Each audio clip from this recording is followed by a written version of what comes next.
In today's video, I'm going to teach you how to insert a signature line in a Microsoft Word document, whether you need a single signature line or multiple signature lines. Let's get started by opening the Word document where you want to add your signature line.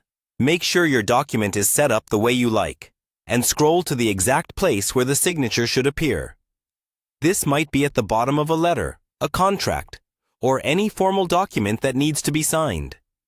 Place your cursor on a new line so Word knows exactly where to put the signature area. Now, look toward the top of your screen and go to the ribbon. Click on the Insert tab. This is where Word keeps most of the objects you can add to your document, like pictures, shapes, and in our case, signature lines. Once you're on the Insert tab, look for the option labeled Signature Line. Depending on your version of Word, it may be under the text group or within a menu called Add a Signature Line or Microsoft Office Signature Line. Click on Signature Line and a small window will pop up called Signature Setup. Here you can fill out details that will appear under the signature line.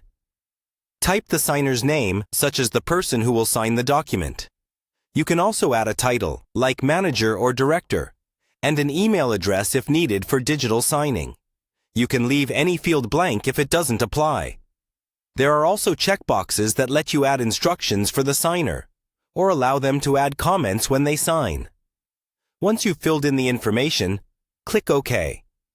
Word will now insert a formal signature line at the cursor position, showing the name and title you entered.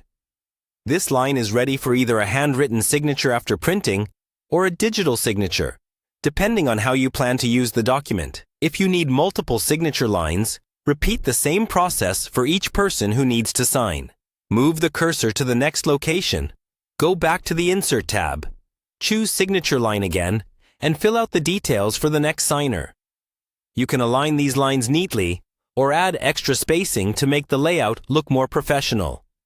When you're finished adding all your signature lines, save your document.